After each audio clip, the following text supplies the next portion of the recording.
In live, and here we go. We'll do it live. We'll do it live. Okay, so we're good to go there. Let's get the numbers up, and I got live stream up, and Ardent's here already. Hello, Ardent. Ardent, hello. How goes it? I had a ball on my birthday stream today. Happy birthday, Ardent. Good job. How did that go? What did you guys talk about? Joan, are you going to be in the stream? Hold on, I got to get Joan. She's kind of mad at me. Come here, Pat. Don't be mad at me. I was only trying to help you. There you go. All right, Joan's in the stream.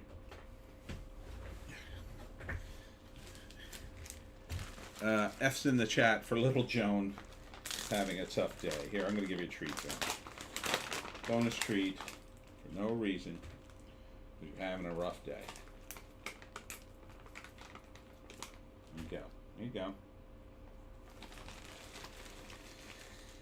you go. Joan's just having a rough day. I won't go into it. It's gross. But when you have a dog, sometimes dogs are gross. So let's just leave it at that. Right, little Joan? You got it or not? Okay, there you go. So,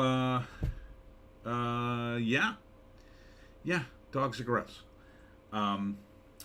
But all is well. All is well as this weekend. JEC is here. Hi. Welcome to the live stream as always. JEC. How do I sound? I'm good. Everything. I think I got everything going here.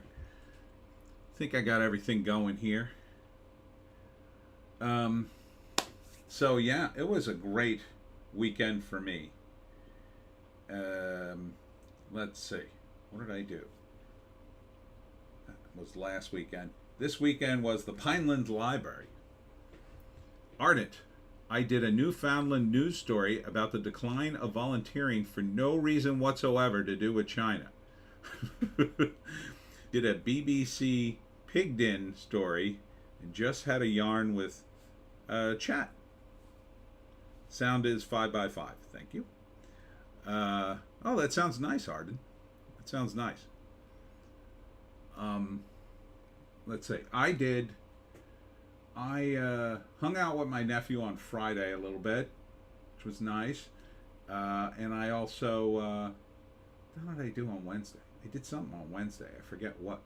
But then the Pinelands Library yesterday went fantastic. Ryan Citro is here. Hello. And I sold a bunch of books.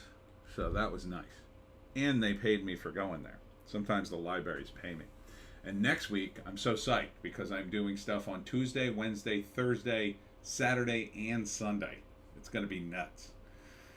So, including a book fest on Saturday. Oof. So it's going to be a crazy week.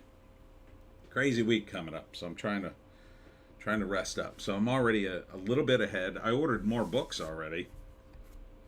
So it's exciting times. Other than Joan having her issue, but she seemingly came out of it now. You good now? See? Doggy has an issue. I fixed it. I fixed it all for little doggy. All for you, little dog. All for you. But let's get into the numbers. The numbers are very interesting today, I think. The box office numbers, of course. Super Mario Brothers, the movie, only dropped by 41%, Joan. You want to come over here? Come here. So, Super Mario Brothers did not go down by 50%. Only went down by 41%. That's a little lower. I would have liked to have seen it hang on into the 30s. Ryan Citro, Joan is like Joan of Arc. She is. That's why I call her Joan of Arc. Ardent. Pigden is the horribly offensive African English, Pigden English dialect that the BBC thinks is still relevant. Fun to read. F for Joan. Poor little Joan. Having her issues. But you seem fine now. How's your tongue? Good?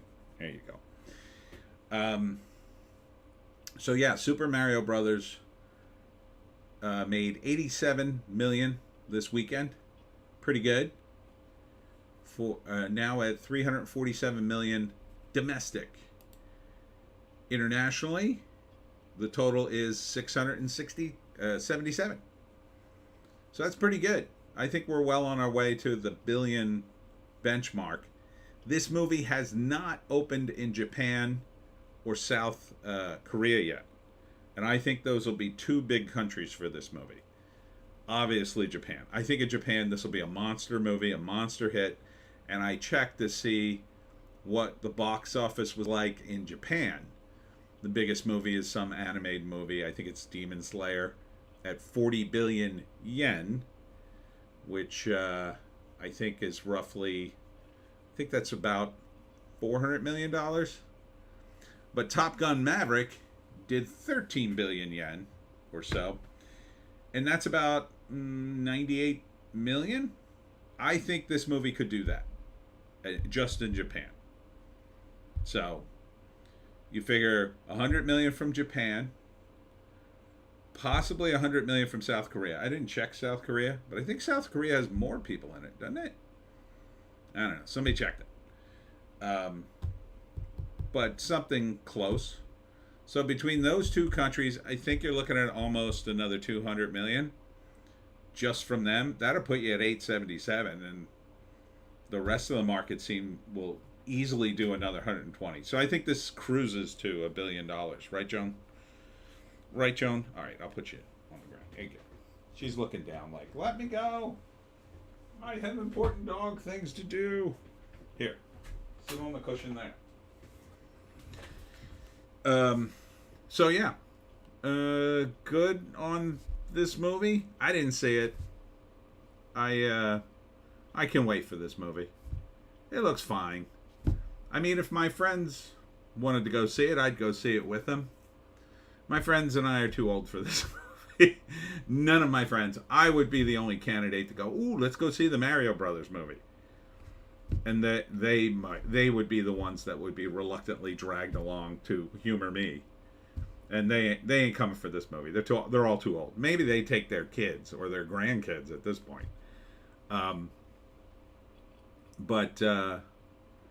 Yeah, I could wait for a rental. I could wait for VOD or something. I'm sure it's fine.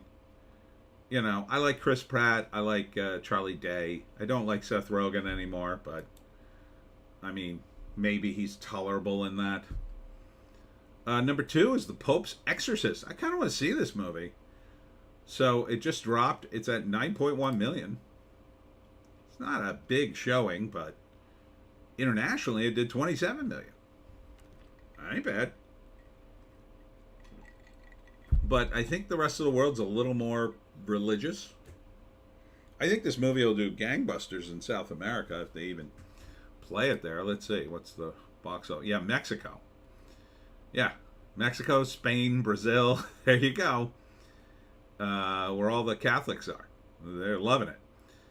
United Kingdom, if you're there. Australia, I'm sure. India, not so sure about that, but they like movies in general. Notice that it's not in China. I don't think this movie will get distribution in China because it connects to religion. Then Romania, Slovakia, Czech Republic, and Croatia. So yeah, and so Mexico's the big one. It only do 2.6 million in Mexico, but let's see. When else is it coming out? International. Here we go. Yeah, it's still not out in certain markets. France, Germany, Italy. That'll be a decent one, I think. Poland, maybe. South Africa, South Korea. Why is everything open late in South Korea? Ardent. Yeah, Stormy and I are looking forward to seeing The Pope's Exorcist. It looks cool. It looks like, you know, a scary Vatican demon movie, but with cool effects. A lot of times the effects on those movies aren't so great because they're low budget. And Russell Crowe's a pretty big name, so I think this is, again, part of the trend. It's all kind of shifting back towards traditional stuff and this is a sign of that. Right? So you're going to get more and more celebrities. Oh, yeah, I'm religious. They're all going to start coming out of the woodwork like, yep, I go to church every week, and that's going to be the new hot thing in Hollywood. Which church you go to? Church? You're going to church? Oh, yeah, we all go to church. And then they'll rattle off the names of the famous people in their church, and that'll be the new hot ticket in LA, going to church. You mark my words. Going to church, doing family stuff, it's all being geared up. Now, I think that most of the people who are doing it now are either ahead of the curve or they were kind of leaning that way anyway. Ryan Citro, yesterday was the anniversary of Abraham Lincoln assassinated. Other than that, Mrs. Lincoln, how did you enjoy the play? Goes the joke. Yeah, and here's a little tidbit. There was a game show back in the day, and it was on in the 70s, long enough that I saw the color version of it. It was called To Tell the Truth, I think.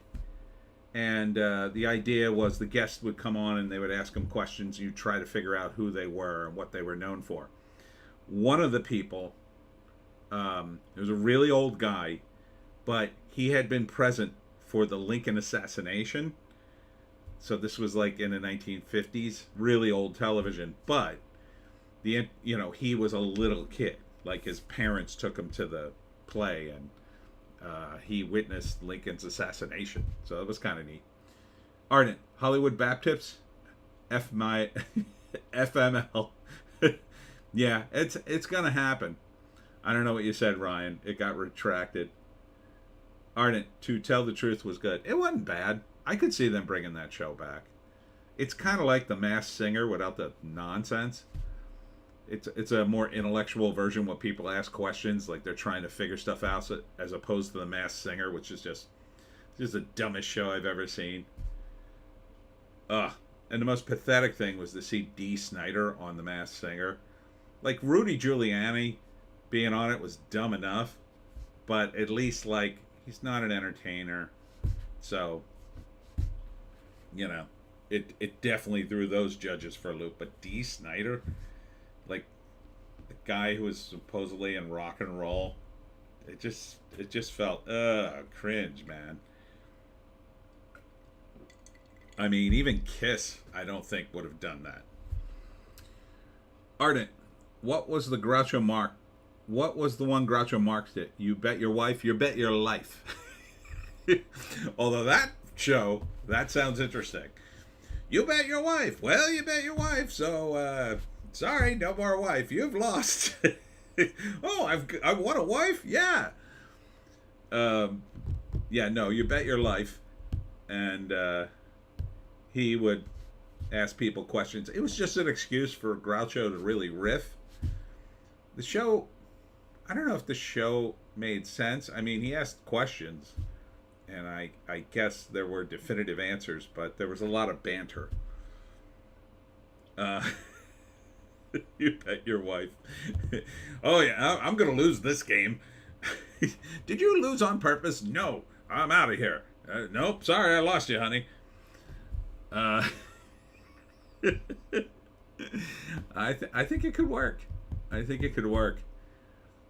Number 3, John Wick, Chapter 4. This one hung on for a while, doing well. It's a total on this. 160 domestic, 7.9 this weekend, 160 domestic, 189 international. This is the best one in terms of the box office, which seems kind of crazy, right? But it's the biggest one. Now they're talking a 5. I don't know, man. I think that's too much. Don't do a John Wick 5. Don't. Don't keep doing this until people are sick of it. And they're already doing spin-offs. They're doing Ballerina, The Continental, and possibly one other with Mel Gibson, or that one might be The Continental. I'm not sure. But we lost, what's his face? I can't think of his name. Reddick? Is that his name? the actor who played the concierge at the Continental. So I don't even know how they're going to do the Continental. They are, Hollywood never calls it a day. There's money, money, money, money, money, money. We must have the money. They're so pathetic.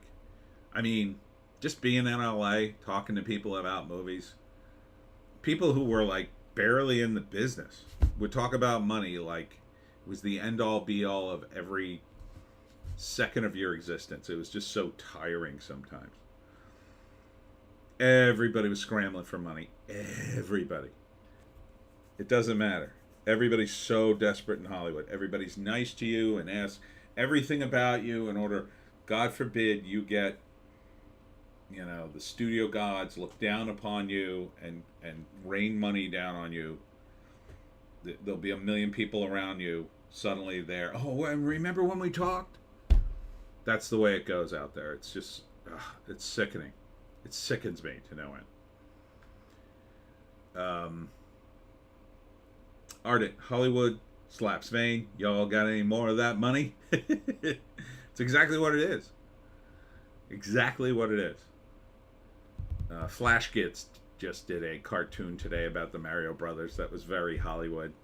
Very much about the Hollywood experience. It was so gross and over the top. It was funny. Number 4 is Renfield, 7.7 million. I hope this movie does well. I guess that's not a great start. 10 million worldwide. A little slow on the international box office. Did it open everywhere yet, though? No, it didn't really open internationally.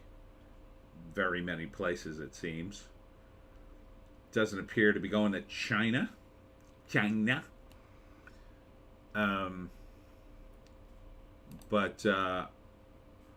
Oh wait, is going to Romania? Romania's not on the list. How could you not send a Dracula movie to Romania? Or are they all sick of the Dracula movies?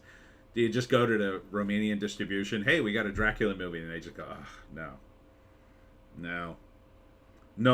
I can't do a Romanian accent, but I guess it would be like what? Andrew Tate? Is he Romanian or is he just in a Romanian jail? I don't know. But I like this movie. I want to go see this movie. This would be on the top of my list of movies to see right now. Renfield. Looks fun. Looks funny. So, number 4, I guess, not bad. Number 5, it's Air. Ever seen a movie about a shoe? Ardent, Dracula is a folk hero in Romania. I know, but they're probably like, see, like, the Jersey Devil's big here, and in Leeds Point, New Jersey, where he was born, there's an area that right across the street from Leeds Point is Smithville, where all the tourists come. And it's a little colonial town, and there's shops and stuff. And I tell the people who run the town all the time they ought to have a tour of the Jersey Devil. You know, somebody to tell the legend and all that. And every time they say no, because they are sick of it, and they don't want to encourage people to, I don't know, roam the countryside looking for the Jersey Devil, I guess. So I don't know. Yeah, I guess he's a folk hero in Romania, but do they not want? I could understand why they wouldn't want people to show up and like exploit it. They kind of want their own thing, and they want to handle it. They don't want your stupid Dracula movies. You know what I mean? That's what I mean. Not that they have major feelings about Renfield one way or the other, but I mean, Ardent, wonder if they'll do a Wrangler or Kleenex movie if Air does well. Let's see. What other products would they do? I mean, they have done movies about cars, but at least that's sort of a car racing movie. You can kind of get behind that. I don't know. Yogurt, the movie. Oh, the crazy story behind the yogurt brand. Yeah, Air is just, it's just dumb. I think it's just dumb. But some people want to go see it. 7.7 million. It almost beat Renfield.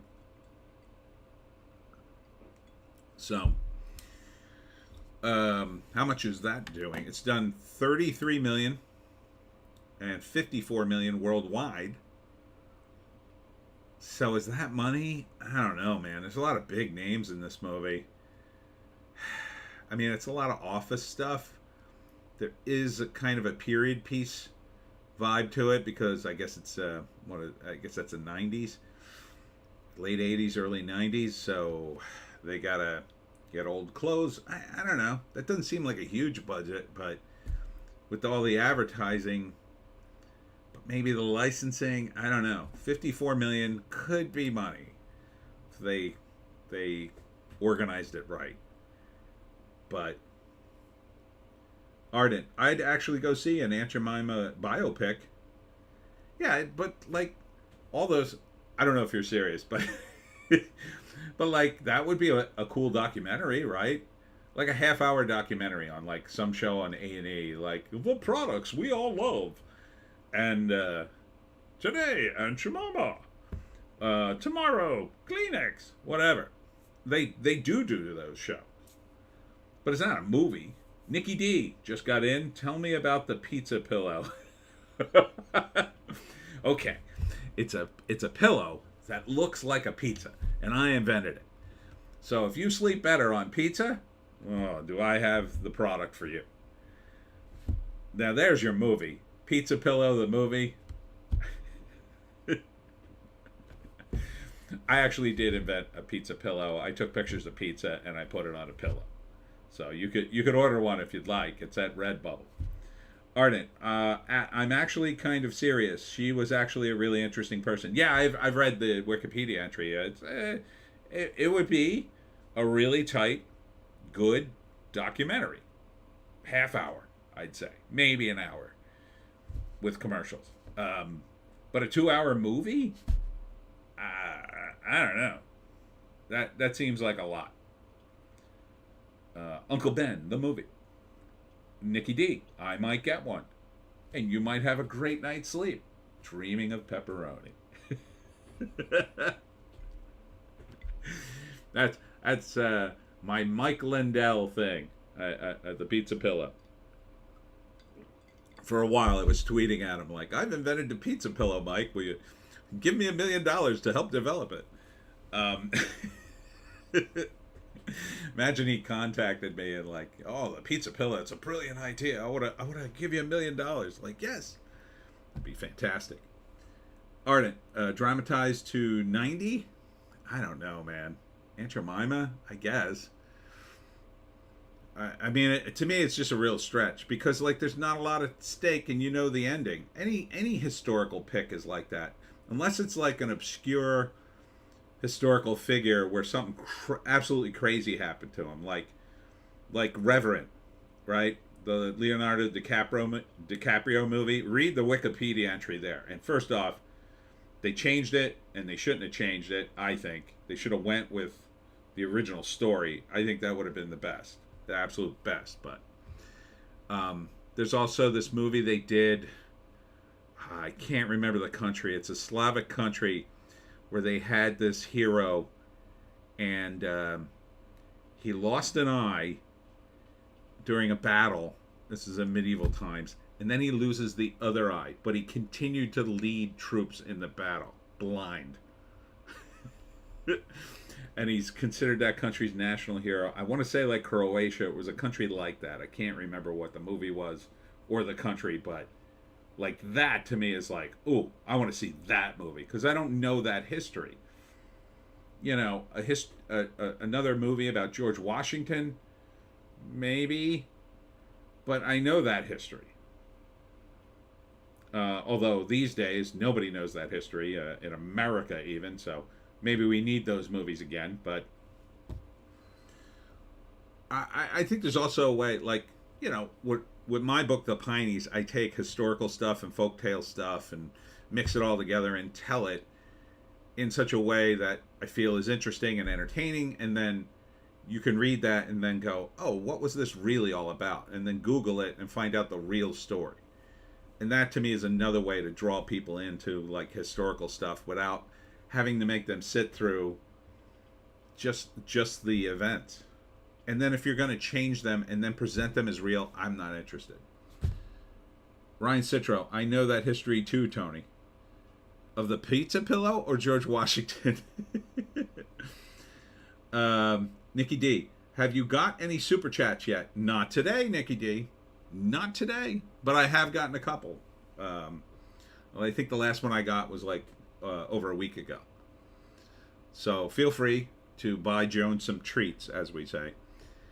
But yeah, I don't know. Air, it's not my kind of movie. I think it's stupid. Dungeons and Dragons is right along with that. The next movie at number 6, that's a product too. It's just a game. It's like doing Monopoly, the movie. I mean, and I said this in my Hollywoke hot take, I think yesterday. Dungeons and Dragons never had real characters in the forefront that represented them. They did have like a handful of them, but they never promoted them in the right way, and they would kind of mention them once in a while and then drop them. Ryan, I know the history of George Washington too. Oh, okay. Which country are you from, Ryan? I forget. Ardent, George Washington's Delaware pizza pillow. Exactly. Dungeons and Dragons, if they had and I said this back in the 70s and 80s, I was saying this, they really ought to just concentrate on a couple of characters, build up their story, and that would have helped the game. It would have helped the profile of that, and it would have been cool. But they didn't do that because back in the 70s and 80s, Dungeons and Dragons was really about converting everything that was already in fantasy literature to the game, because there wasn't a lot of, you could just do it. Nobody cared. It wasn't until about, I don't know, sometime in the late 80s, suddenly all the lawyers woke up and said, wait a minute, this could be copyright infringement. Let's all try to copyright everything. And then, the race was on to Ryan Citro. I'm Polish, Italian, American. Oh, okay. Well, you're in America. So I'm glad you know about George Washington. I'm glad some teachers still teach George Washington.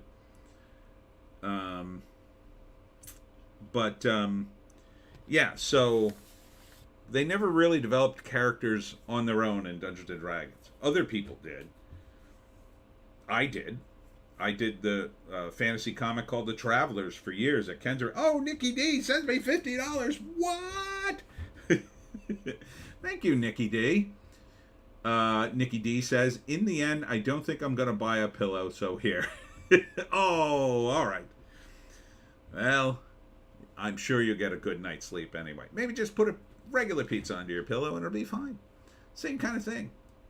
Then you'll get that pizza smell. And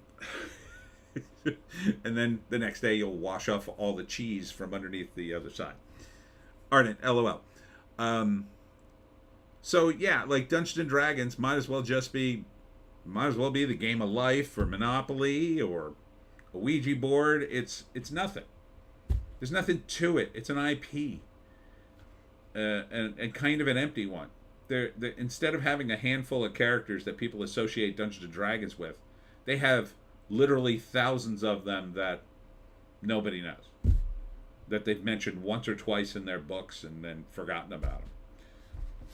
So, when I worked in role-playing games, I haven't worked in role-playing in a long time, I always told that to the company I was working for. You should be developing characters. Iconic characters that you can, sell the brand around. But they would never do it. I don't know why they were so opposed to it. I mean, I did it with my role-playing game, Complete Mafia for D20. I had the character in the first book introduces you to everything, and then he's in the adventures, there's stats for him, and he introduces you to everything. Ardent, there are a bunch of Ouija board movies. It would. Yeah, Talk to Me. That's a Ouija board movie I talked about yesterday, if you haven't seen the trailer. Or my analysis. It's very much a Ouija board movie. Except instead of a Ouija board, it's like a little statue of a hand, and you have to shake the hand and picture something, and then you're only supposed to do it for 30 seconds or something bad happens. I don't know. It's stupid. Ardent, nice to see Drizzy Doerden film series. Drizzit. Oh, yeah, I remember Drizzit. But see, there's another problem with that. That name. That name is impronounceable. That's not the way you create a character. An iconic character that you want to follow. I would have called him Drizzy or Driz.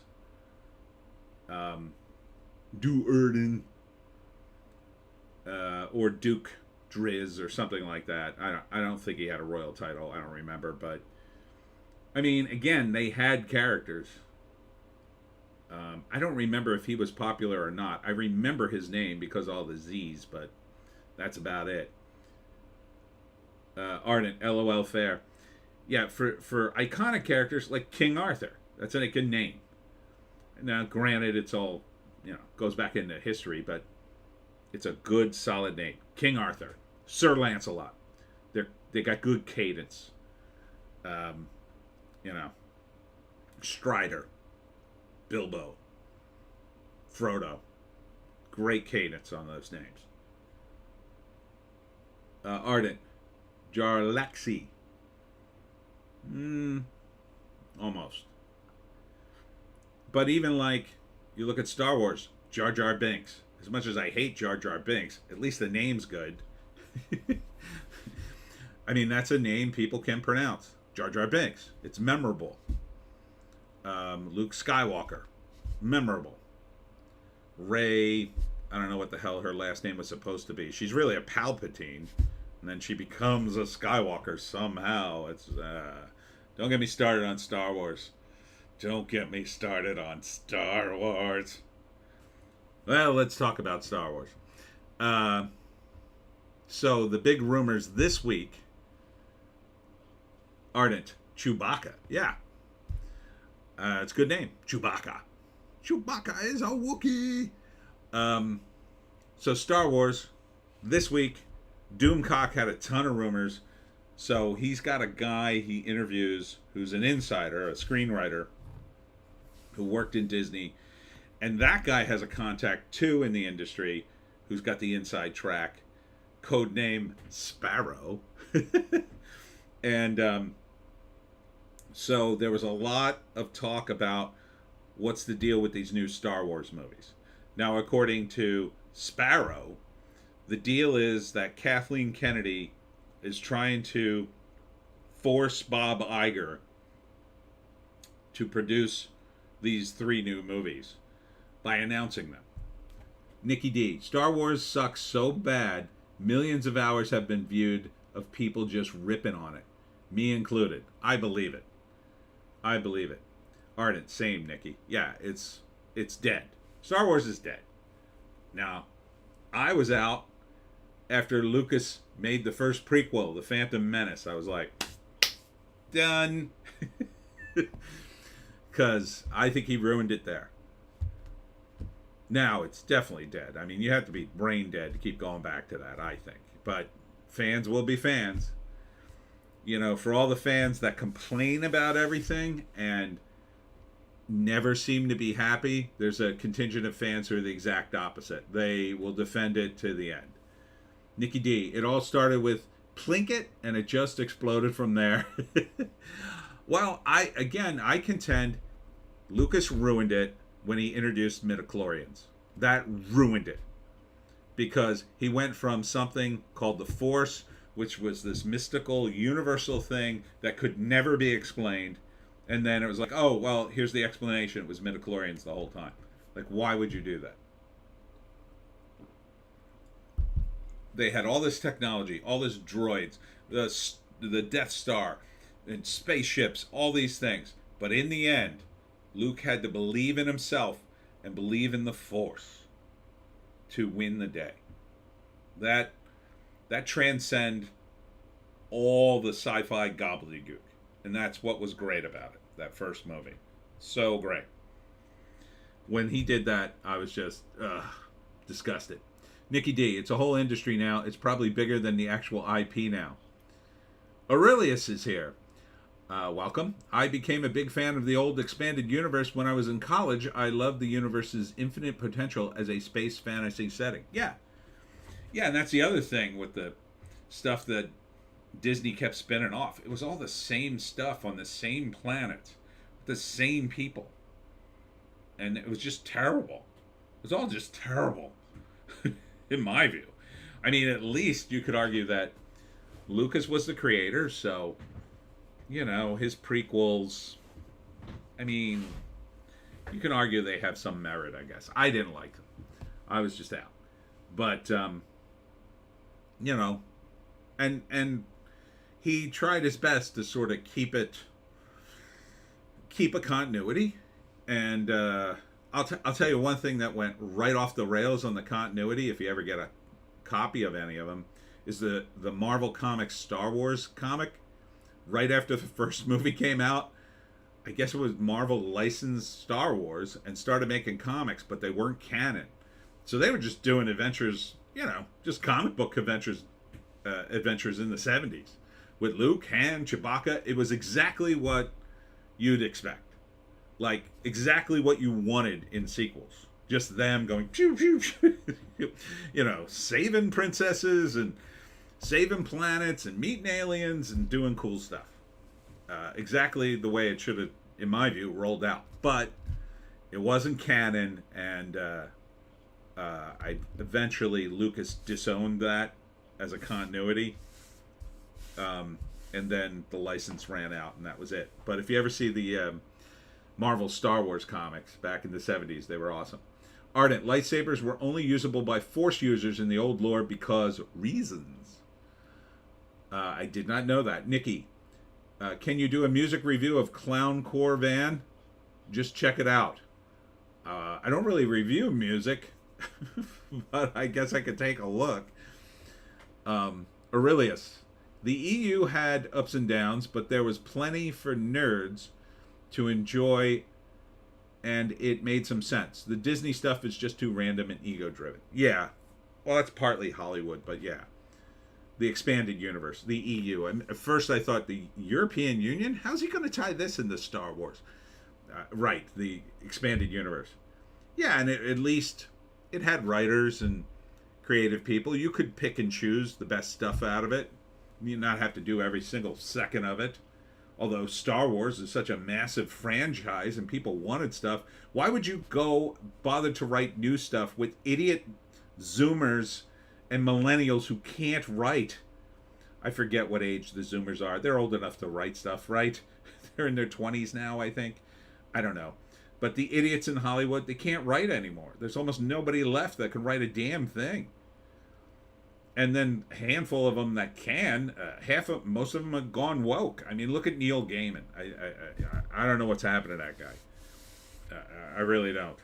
I mean, now some of them still talented people, I guess, but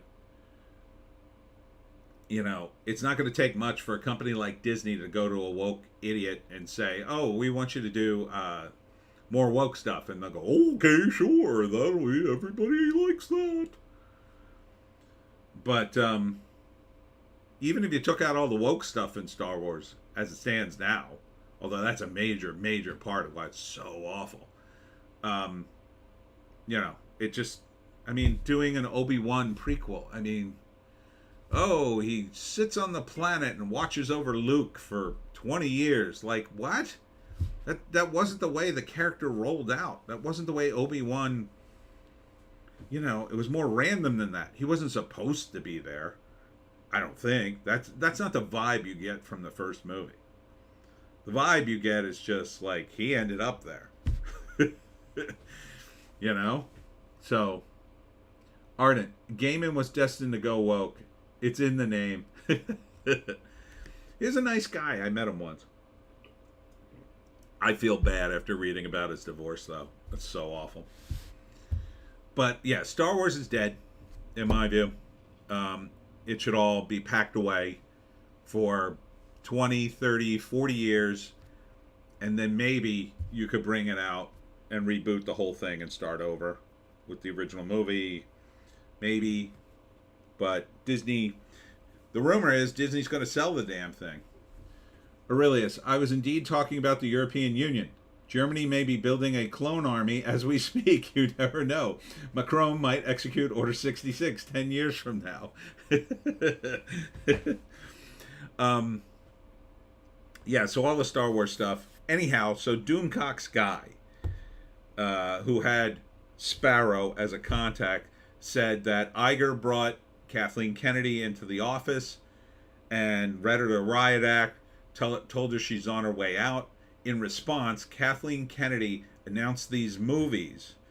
The rumor is that she announced the movies in order to put it in the public's brain that it's going to happen to generate buzz. So Iger goes, well, seems like everybody's into it, and now the shareholders are expecting it. Now everybody's expecting it. Now I'm going to greenlight the movie.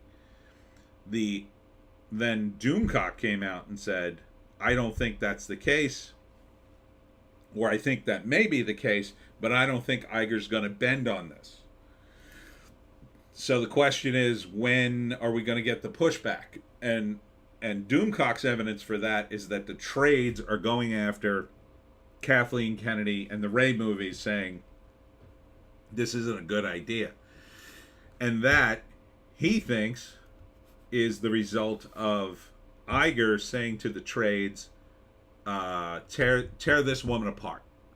She wouldn't take the out we offered her, the package deal, whatever it was, and to gracefully exit. Now she's going to go out kicking and screaming. We have to destroy her, essentially, reputational wise. So that's going to be interesting. I would love to see Kathleen Kennedy get her A handed to her by Iger. If Iger's good for one thing, it would be for that. Nikki D, let the past die, Kathleen Kennedy. Exactly. I'm not exactly sure what Kathleen Kennedy's deal. I think she actually wants to erase history and be the new George Lucas. I really do. And it's insane. It's an insane idea to think that you can come in. Like, I would have respect for her if she came in and said, F Star Wars, I'm going to start a new thing, and it's going to be a space thing with chicks, and it's going to be space feminism, whatever. Like, I wouldn't watch it, I wouldn't like it, but I would at least have respect for her that she's trying to push her own thing. She's trying to take over somebody else's thing and basically make it hers. That's insane. That will never work. That would be like somebody trying to do it to Tolkien or anything else. It's impossible. It's impossible. If you'd have to wipe the brain of every person in America and the planet for something like Star Wars. And the fact that she's failed so many times makes it even more insane. Like, look at the numbers. They hate you. Like, how much more do we have? How much more proof do you need? How much more mountain of proof do you need that people don't like your ideas? I mean, Jesus. And Indiana Jones is going to be, that's another whole colossal dumpster fire. Ardent, even just 10 years could do it, I think. Maybe. I don't know. People got to forget it. And Disney has to pull the plug on everything for 10 years, I would say. Nikki D, it would be awesome if Lucas bought it back for like $1 billion. No, it would be awesome if Lucas bought it back for $100 million. So he could laugh all the way to the bank. JC, hopefully Kathy drops all the blackmail material she has on everyone on the way out. That would be great. Nikki D, effing chicks.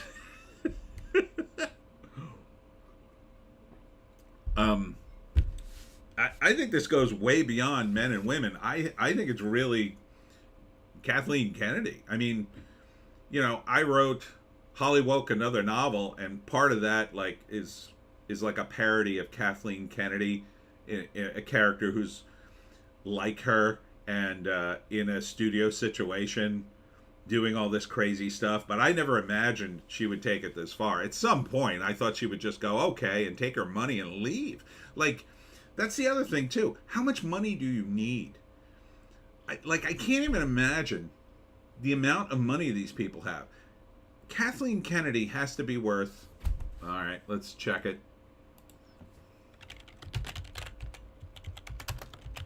Kathleen Kennedy, net worth. Place your bets. I'm going to say, I'll say 300 million at least. Okay, and this is celebrity net worth. Boom, nailed it.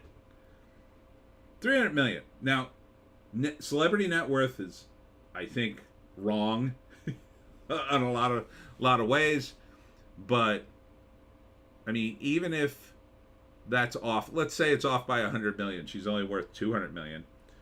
JC, KK is like 70 something too. She's 70. She looks good for 70 if she's in her 70s. How the hell old is she? Well, let's look up that too. Nikki, how much money do you need? That's what I wonder every time I see Hillary Clinton. That's what I used to wonder every time I saw Dick Cheney. Kathleen Kennedy age. Place your bets. She was born in 89?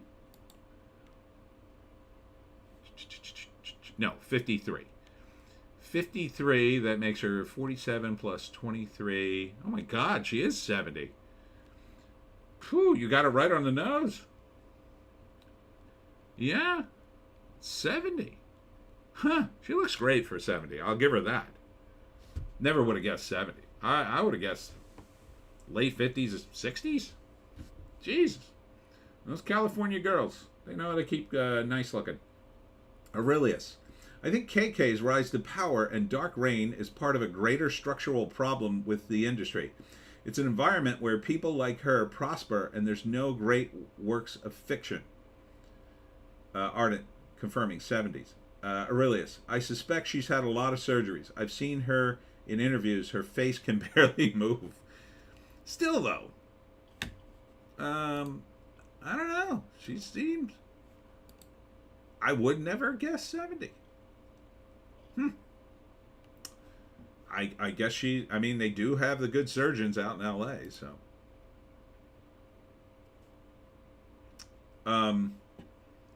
Yeah. So, 300 million. You're in your 70s. JC, adrenochrome keeps you young looking. I don't really understand that whole rabbit hole, but I've heard the rumors. Ardent got retracted. Nikki D, she ruined Star Wars, but I'm not saying I wouldn't bang her. How old are you, Nikki? I mean, geez, she's a little old for me. And I'm 57. Kathleen Kennedy is so old, her first plastic surgery was done with Bakelite? I don't know what that is. Oh man. I thought you were making a joke, and I think you are. Let's see. How can we fix that joke? Kathleen Kennedy is so old, her first plastic surgery was done with styrofoam?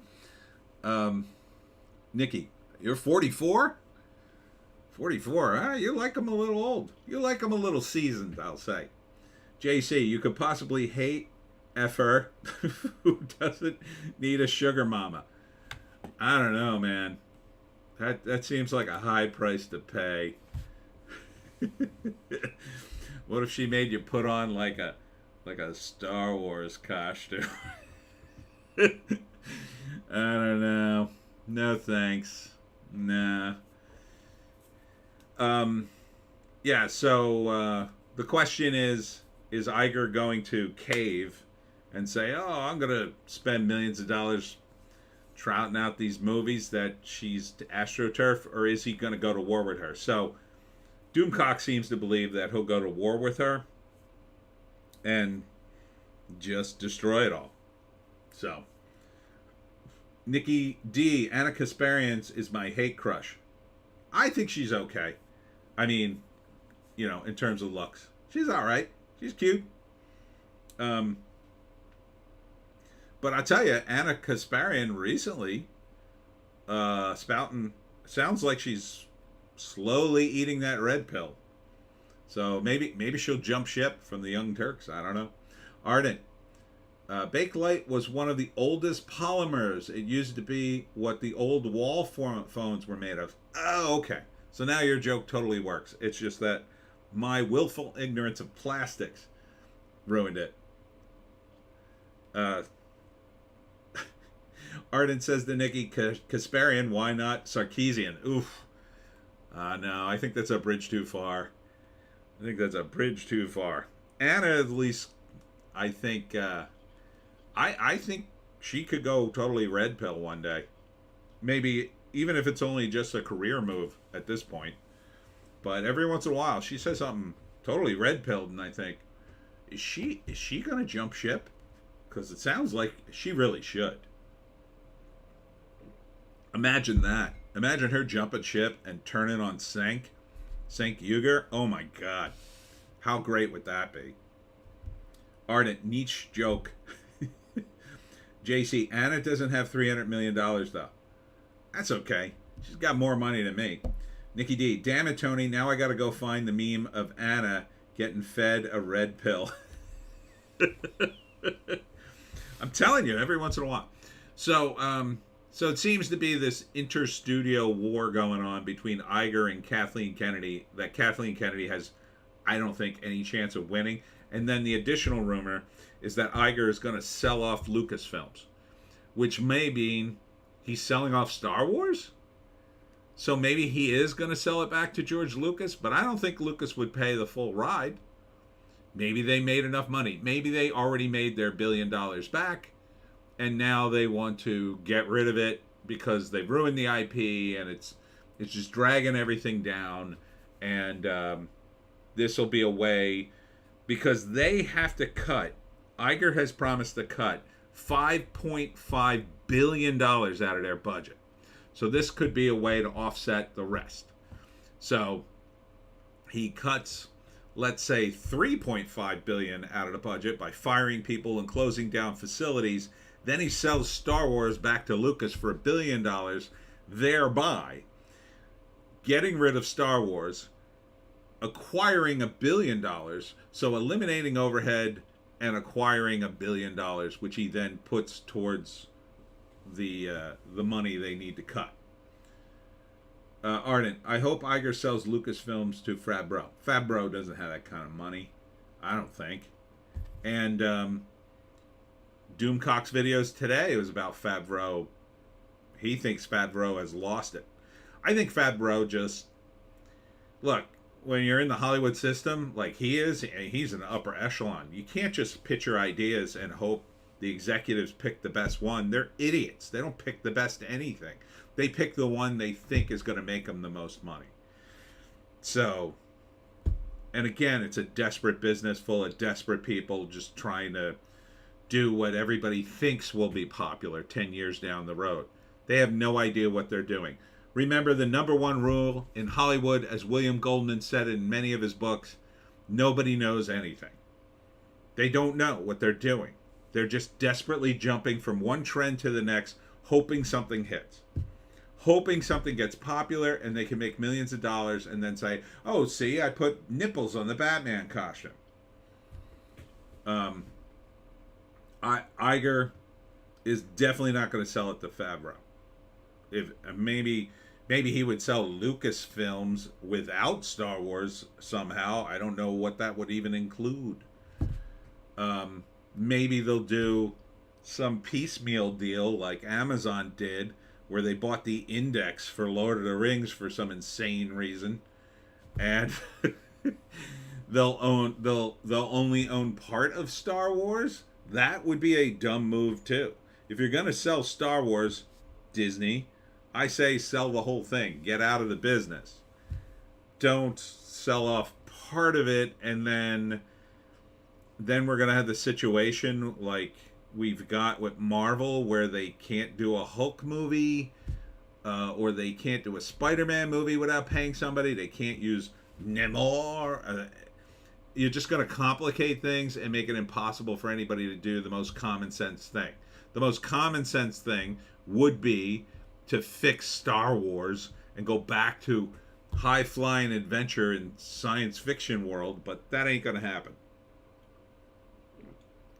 Instead, they're just trying to keep the balls in the air until one of them, oh my God, The Mandalorian's popular. But they stepped on the gas too much and everybody jumped on it like, oh, we gotta get in on The Mandalorian. It's fine. Star Wars is fixed. Star Wars is fixed. And then they've already ruined it. Took them one season to ruin that show. One season. Ardent, damn it, man, it's my birthday. Let me dream. I dream of a world where Jon Favreau is cut loose and given $50 million to make his own damn movie. I mean, he makes good movies. I'd trust him to make something new. I'd trust him to go make whatever. He made Chef. That's a good movie. He was in it. Let him make something new. Let him make some new space thing. Let Warner Brothers hire him and say, here's $50 million, here's $100 million. Make a space film. Ardent. Oh, no, I read that one. Aurelius. I'll buy the old EU for $70. Yeah, it's kind of over. Star Wars is past its prime. No one's going to let it go. No one's going to give it to, let's say you give it to a young, bold new creative, a guy who could really do something with it. First off, you've got the old fans. They will be, like me, incredibly suspicious. They're probably out forever. Probably not coming back. You're going to have to do good work for years to win back somebody like me. I'll have to be hearing about how great Star Wars is again for the next 5 years before I finally go, well, let me check this out. Then you've got the new fans. What do they call them? Shippers? The people who are actually fans of Rey and Adam Driver and all the woke BS they tried to jam into this thing. They'll definitely be unhappy. So you lose them. Then you've got the normies who only jumped in, and they did this in the 70s, and they did it again now. They only jumped in because it was hot. They only follow things because everybody else follows them. They're not going to jump in. They're impossible to get back. If Hollywood could figure out how to get back the normies at a moment's notice, this is why they follow trends. They're hoping that they follow one of the right trends and then all those normies come running to your doorstep. You can't predict what normies are going to like. You just can't.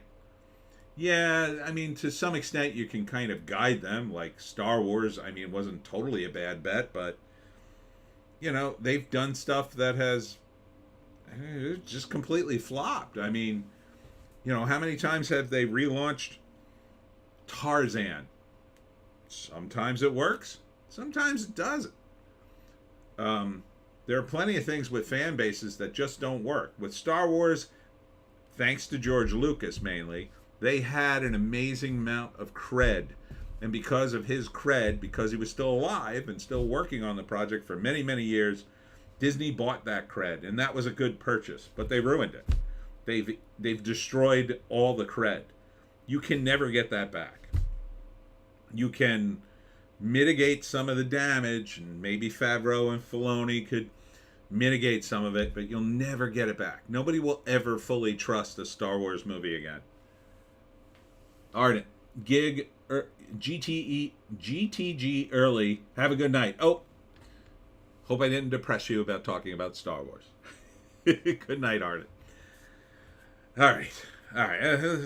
Star Wars. Damn it. Star Wars. Now I'm all tense. Continuing with the list of movies. Dungeons and Dragons did 7.3 million. So this movie had a ton of effects. It's only made 157 million. I don't think that's money. I think this movie probably cost like 200 million. So I think this, and the rumor is it did lose money. It just doesn't have a wide appeal. Again, because the characters aren't there. Ardent, I was already depressed about Star Wars. Later. Later.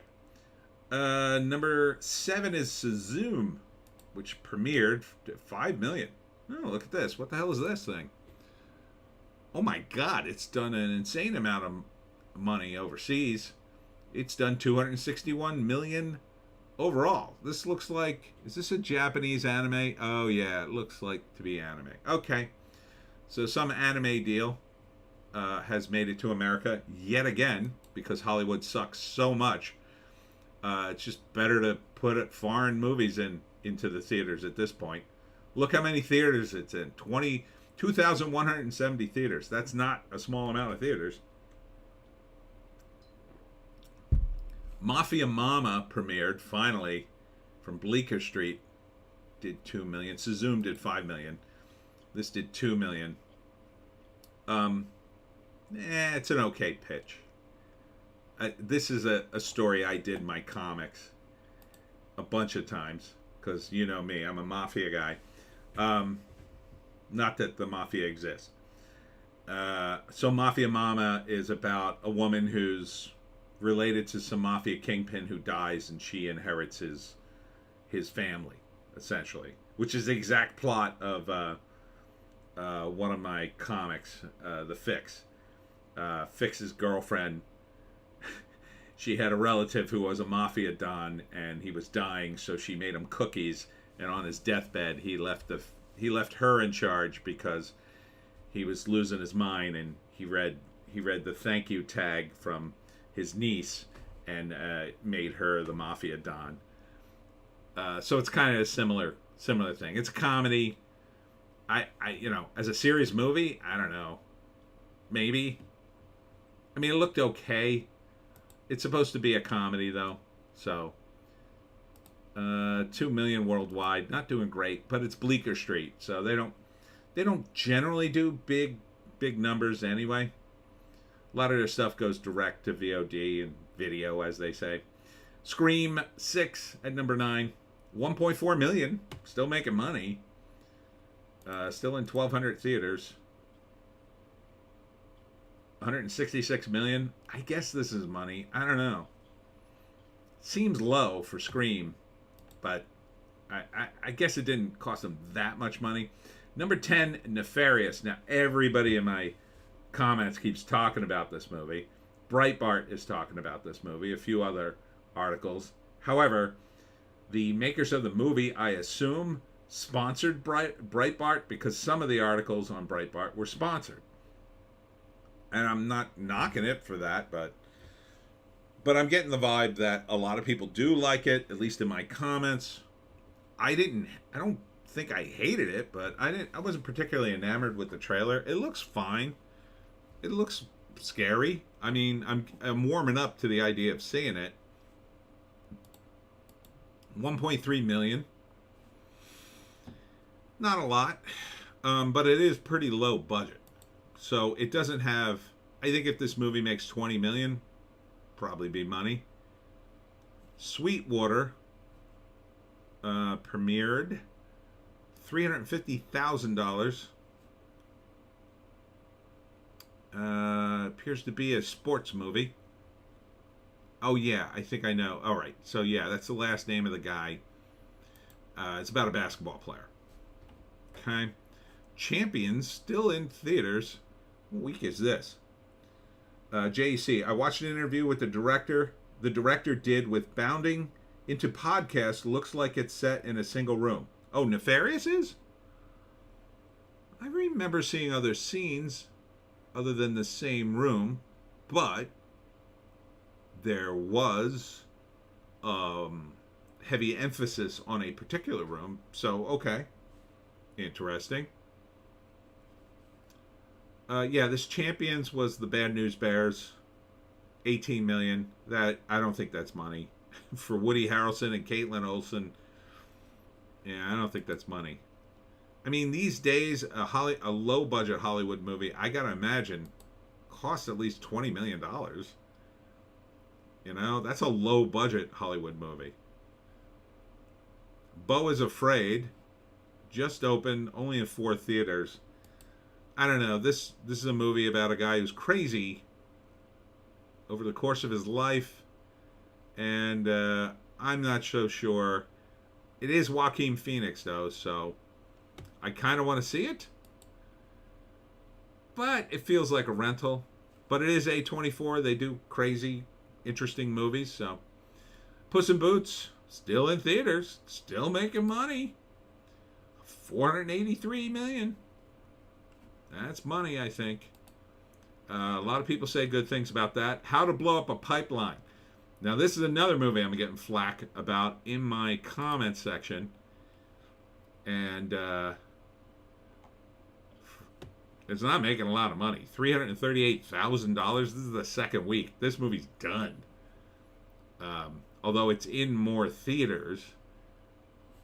But I don't really think it's getting any kind of buzz. And I just question the wisdom of glorifying people who are blowing up a pipeline. A bunch of environmentalists blow up a pipeline is kind of the plot of the movie, if I'm remembering correctly. But I had some odd people commenting in my trailer analysis, and I don't know. They seemed like they were climate activists. At least one of them did. So they like it, and I would imagine they would like it. A fantasy where they actually blow up a pipeline. I would assume climate activists love that. But it's stupid. It's dumb. Pipelines, I think, are safer than transporting the stuff in a truck or a train. Certainly not in a train. Yeah, there might be some pollution or whatever and leaks, but JC, How to Blow Up a Pipeline? You mean like Biden and the CIA did? Yeah. Yeah, no, not the Nord Stream pipeline. That movie will have to happen after 2024. They will make that movie. It'll be called Nord Stream. And they'll have to make it after Hollywood collapses and normal people start making the movies again. Maybe 20 years from now, they'll make the Nord Stream movie about how the United States obviously blew up the Nord Stream pipeline because it made no sense for the Russians to do it. They held the switch. Why blow up the pipeline if you control the pipeline? It doesn't make any sense. We blew it up because they didn't want Germany to crack under the pressure from last winter and go, oh God, we have no heat. We don't want to knock down. And they did this. They knocked down wind turbines to expand their coal mining operations because they're so stupid.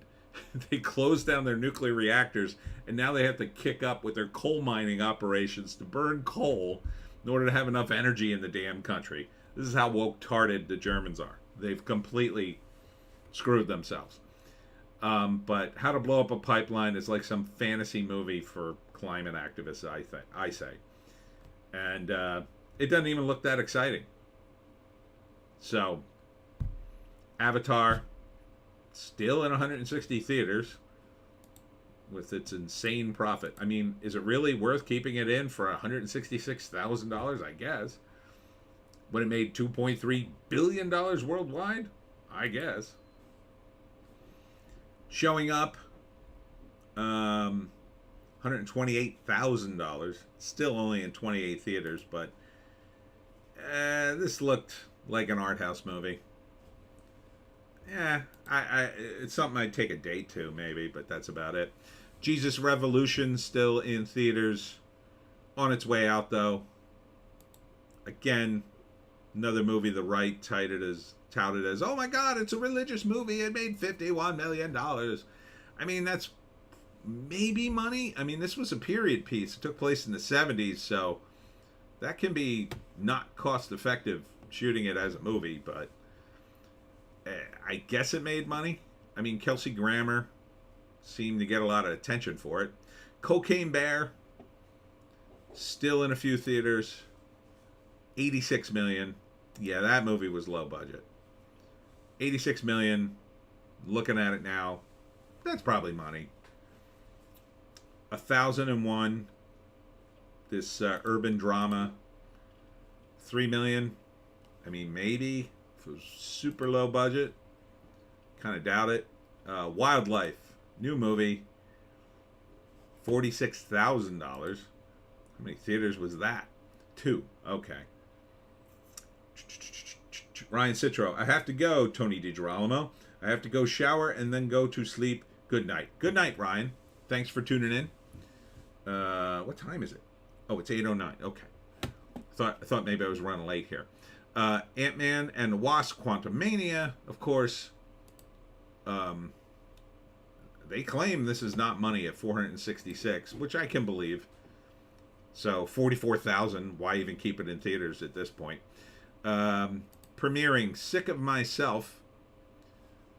This could be good. I haven't seen the trailer for it yet. It looked interesting. It's only in 2 theaters. And Blind Willow Sleeping Woman. Don't know what that is.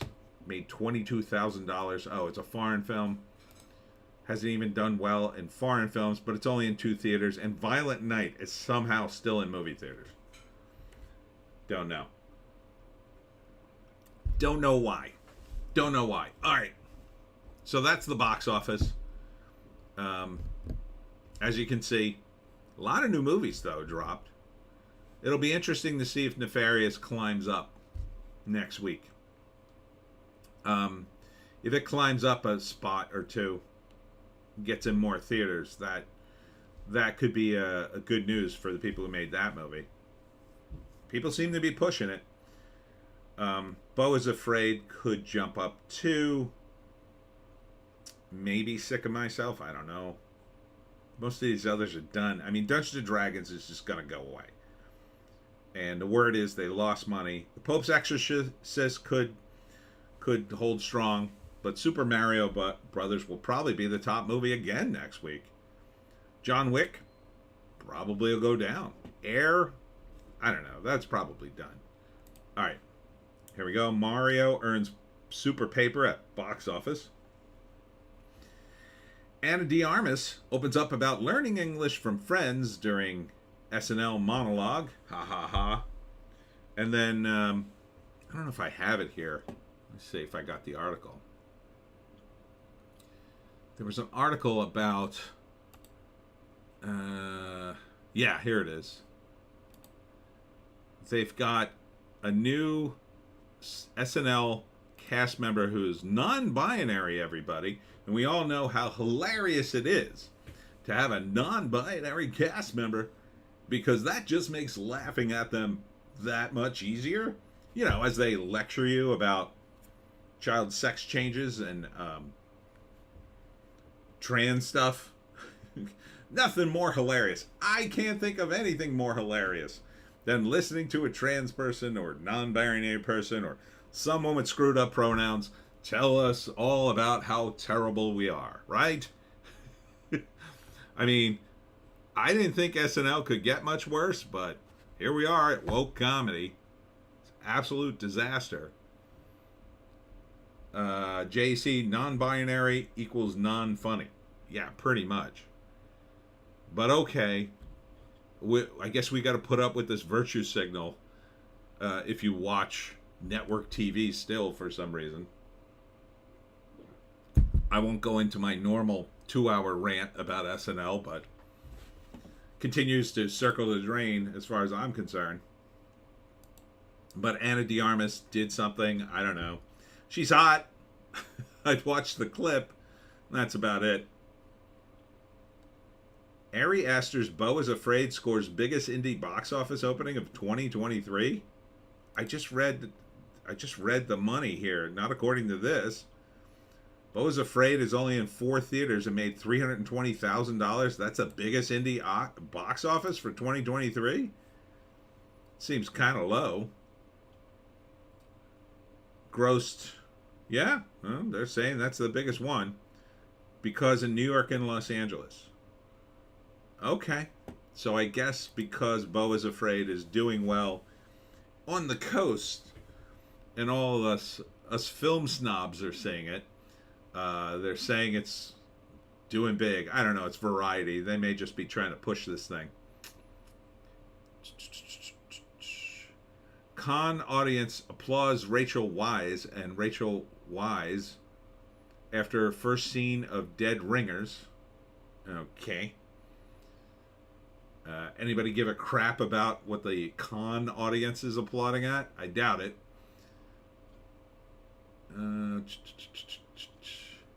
How the Fox News Dominion trial could weaken the network's anchor and other rivals. Once again, I think Variety just has a hard-on for taking down Fox or Trump or anything right-wing, as always with a lot of these media outlets.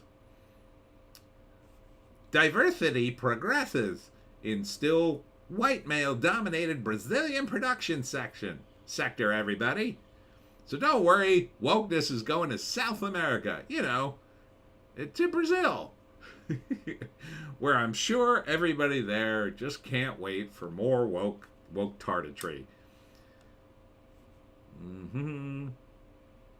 Bruce Springsteen contracts COVID, misses his Archives inaugural award show, but presents via video. Okay. Did you guys hear that he was charging like ridiculous sums for like his concerts? Like some of the tickets were like $3,500 or higher? This is nuts. Mr. Blue Collar. I come from a poor town where I drink beer and I drive an old truck. If you want to hear the song, it's going to cost you about the price of an old truck. Better pony up the dough. Like, what the hell happened to Bruce? I just don't get it. But, okay. I don't have to see your concerts. Warner Brothers Discovery's brand strategy for Max isn't fully baked. Yeah, I didn't really quite get this. They renamed HBO Max to Max. Like, does that even require an announcement? Like, why not just do it and not even announce it? I guess.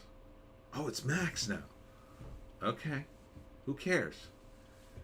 Like, that's like a difference that means nothing to me. All right, that's it for Variety. Over at Hollywood Reporter, Aurelius, wokeness is already in South America, but trust me, it's a very uphill battle for them. And the very Catholic and traditional population has started to catch up early. Good. I hope they crush it early. Brad Pitt and the bizarre charity mess that's left Katrina victims stranded again. So apparently Brad Pitt created some sort of charity foundation to help build homes for people after Katrina, but now all the homes fell apart. And so the Katrina victims, I guess, are screwed because they just lived in the houses and never left them.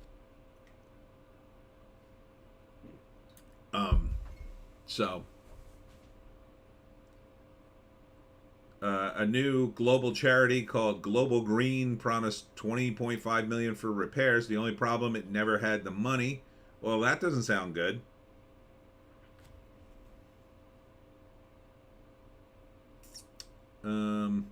High-tech Hollywood smile, how 3D scanners and artificial intelligence are perfecting teeth. Oh, that'll be interesting.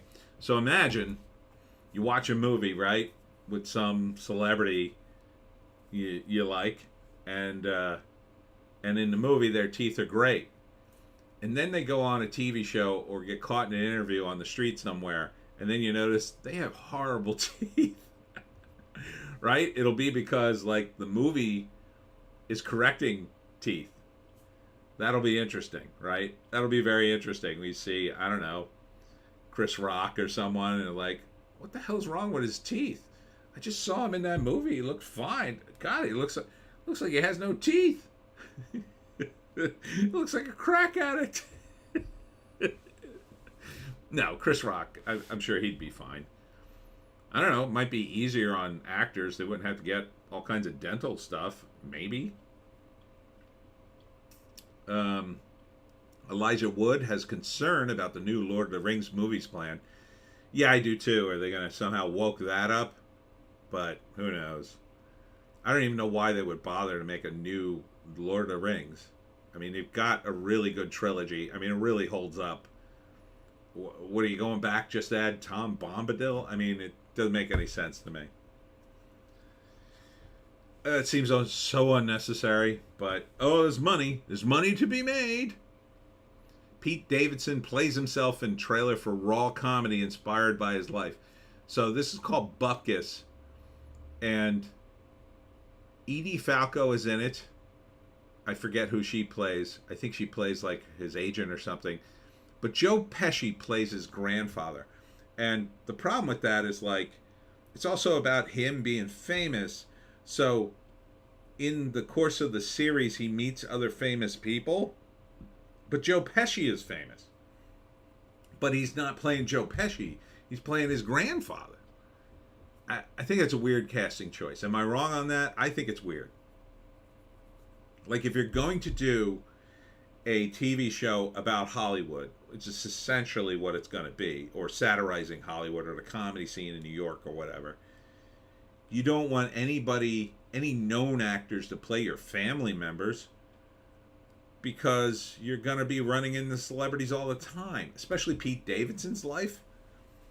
I don't know. It's a weird pitch. I think it's a mistake, but they don't listen to me.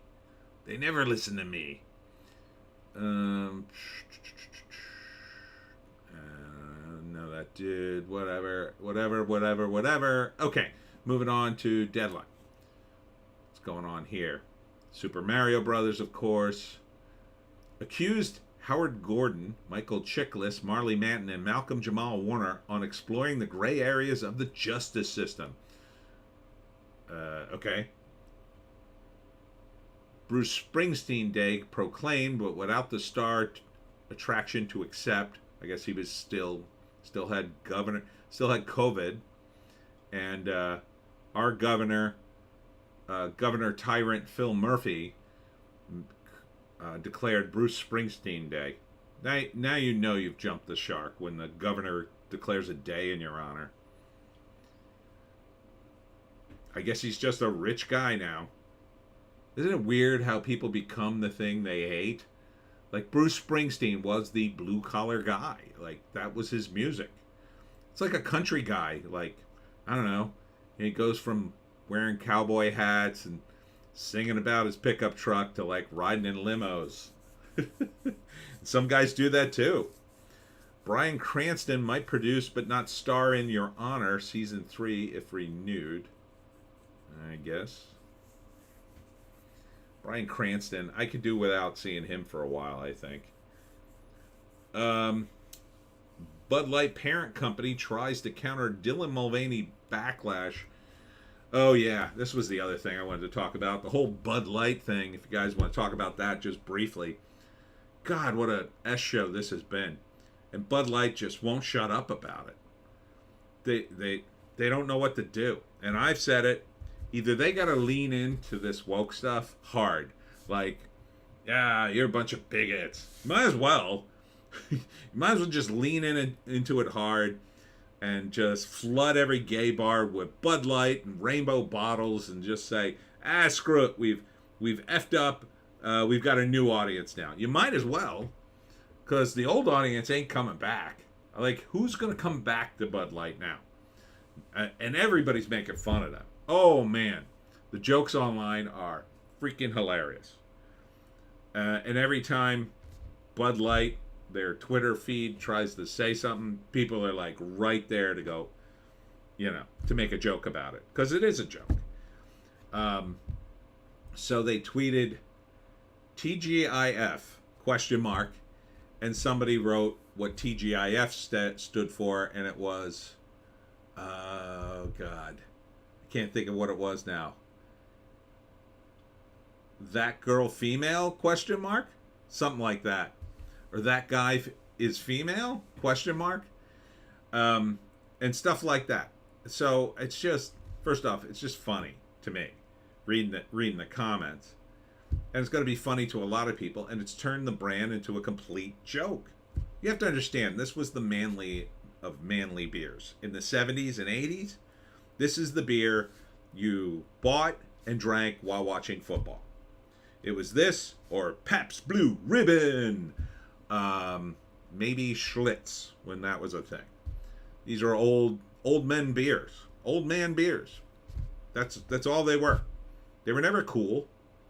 They were for old guys. Old guys who worked all day and just said, I just want to watch football. Everyone leave me alone. Now there's a million beers. And so and these guys had a huge share of the market already. Why did they do this? Just for ESG? Okay.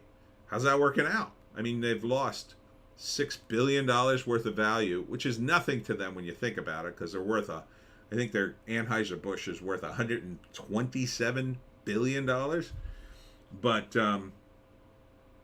I'd say they should either lean into it, or they should, the only way to fix it, and they really couldn't fix it, would be to fire everybody, say we're never going to do this again, and then start putting American flags on everything and go completely the opposite direction for a while until everybody forgot about this. But they're not going to do that either. They're going to try to do both. And that's what leads to that non-apology that they put out. It's done nothing. It's done nothing for them. People are still making fun of it. So I say the Bud Light, yeah, keep the boycott going until these guys really get the message, because it's not about Bud Light, it's not about Dylan Mulvaney, it's about turning the culture away from this. That's what it's about. And if you hurt these guys in their pocketbook enough that you're basically saying, this will not work, we're drawing a line in the sand, we're not going to do this stuff anymore, the woke stuff has to end now, or you will be subjected to losing billions. That's what it says. And the same thing should be done in the movie industry. And that's why I say the Bud Light of movies should be Star Wars. We should do the same thing to Star Wars they're doing to Bud Light. We should boycott the F out of it until it's you can't produce anything with Star Wars and then without losing money. That's the way it should be. Don't get sucked in by anything. Even if tomorrow Mark Hamill announces he will be starring in a new Star Wars project, and Harrison Ford will be coming back to life to play Han Solo, just say no. Just refuse to watch it. And eventually, when they've lost enough money, they will get the message. They will get the message. Even if they don't come out and admit anything, and they'll never admit anything, I don't think. But they'll get the message like, oh, we cannot do this again. It's for the next time. It's not for this time. You can't fix Star Wars. You can't fix Bud Light. Their reputations are destroyed, in my view. But you can fix the next time. So the next time somebody goes, hey, do you want to bring in a trans woman to be our spokesperson? Or do you want to do an old trans version of the X-Men? Somebody goes, do you want to lose all our money? And people in the meeting go, oh yeah, that could lose us a lot of money. And whether they want to do that or not, they still won't be able to get past the fact that they may lose billions of dollars. And then they'll think twice about doing it. And they probably won't do it. Because again, it's all about the money. Money, money, money, money, money. So I say boycott Star Wars just as hard. I've already boycotted Star Wars, but that's about it over at Deadline. Bounding in the comics, the new controversy is on the race swapping. Not really race swapping, but they've got this girl for Lilo and Stitch. She's going to play Nanny. I didn't see the movie. I don't know the character, but I think she's native Philippine. But the woke idiots don't think she's dark enough in skin tone to play the character, which is true, but who cares? I thought race didn't matter, but of course now it does. It does matter because they're a bunch of racists. Yeah, the people who push the whole race swapping thing, they're a bunch of racists. And now here are the racists saying, no, she's not dark enough. It's just sick. And these people are going to appear in, I've said it before, the documentaries of the future, where they go, oh, yeah, a strange Mental illness took over the population as people proclaimed their racism across the land and tried to make it a virtue signal.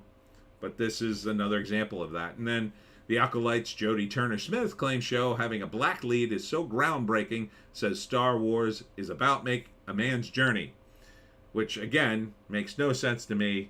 Just sounds like a bunch of buzzwords. She drew on dice and then rolled, and then the ones that came up, she repeated them all in a sentence. Doesn't make any sense whatsoever. But okay, whatever. And also, Rocksteady is delaying the Suicide Squad video game again. I think that's at least the second time. Oh, this is another thing. We're going to wrap up soon. Jim, how did I say? I said this right the other day. God, I can't say it now. Jim Cavazelli? No, that's not it. Kate Cavazelli? I can't remember it. But anyhow, he's in this movie called The Sound of Freedom, which is about sex trafficking, which apparently got delayed, and then a lot of people were telling me, oh, it got delayed because it's about sex trafficking and they don't want this. There's a bunch of crazy sex perverts in the government who are trying to keep this movie down. I don't know about that, but it's kind of a harsh subject matter. Maybe that's why it was delayed. I don't know. It was made during the pandemic, I think. And it also because he played Christ in The Passion of the Christ, so that might have something to do with it. But it looks like a very dark movie. But from Angel Studios, but a lot of people are saying, this will be the movie that could blow the lid off of things and be a good movie for the right or whatever. But I don't know. I think it looks okay. The trailer looked good, but it's gonna be a dark movie. And here's nefarious star Sean Patrick Flannery. Oh, Aurelius. I was thinking earlier how Roman history gets more obscure the closer you get to the fall of Rome. Punic Wars, Caesar, early empire, etc. is very well known, but the further out you don't really know. That's true. I think because the educational system, like everything else in the empire, would have degraded just like it's degrading here. And, back then, if people didn't write things down and dedicate some time to it, it wouldn't end up in the history books. Although, it could be that a lot of degeneracy went on, and then, then you had the Dark Ages, and they were kind of prudes, and they were kind of the Catholic Church was burning a lot of that stuff. Aurelius, and I wonder if it's the same with the current American history. Did it pass its big moments? Are we in an obscure era? Will something big happen soon that history will remember? I don't know. It depends on what you mean by era, because like eras in the past, they always seem very big. Like, you talk about the peak of Rome after Augustus, and it was like 100 years of peace and prosperity and all this stuff. That was like 100 years. Now, when things happen, they happen so fast. Like 9/11 was over 20 years ago. And that was pushed as the biggest thing that ever happened to the United States ever for the longest time. I was so sick of hearing about 9/11, man. So sick of hearing about it. Now something big happens and it grinds through the news cycle so quickly, it's gone. So what is historic? It's kind of hard to tell because you've got the internet now as opposed to the process that happened before. The process before would have been, it was talked about in TV shows and movies, and first it would be talked about in newspapers. Aurelius, it's just that this Dylan Mulvaney and Bud Light, plus its association with its current government, makes me think how history will look at this era. Well, I think it needs to last longer is one of the keys. Like, the attention span of everybody's just so short. So, but the old process was something would happen. It would be in the newspaper, and it would get on the news and TV, right? And it would be so big it would sort of stay there, and there'd be more articles and more TV, and then maybe somebody would do a news special about it, and then maybe somebody would write a book about it. But that would take a few years, and then somebody might do a movie about it, but that would take a few years. So, and it's also true that in the past the country was more united. So when something happened, since we were all seeing it through newspapers and televisions kind of the same way, we were all kind of upset about it. Now something happens and everybody's so atomized, some people don't even know what's happening. You know, they have no idea. They have no clue. I'm sure there are plenty of people who have no clue about this whole Bud Light thing. They've kind of heard something, maybe, sort of. It takes now weeks and months for people to get on board. But I think in the case of the Bud Light thing, the reason this is permeating the culture is because wokeness sort of set that bar, right? So the people who are woke said, no, you have to do my pronouns, and you have to think this way, or you're a bigot, or we'll cancel you. We're going to put everything on the line for this, and you have to comply. So they've raised the stakes all the way up here. Well, now you have the normies pushing back on that. And what are the stakes if you go into a bar and order a Bud Light? Well, the stakes now are your reputation, because when you're in a bar, you're with your friends and whatever. And so when your friends see you with a Bud Light and they go, hey, when's your bottom surgery?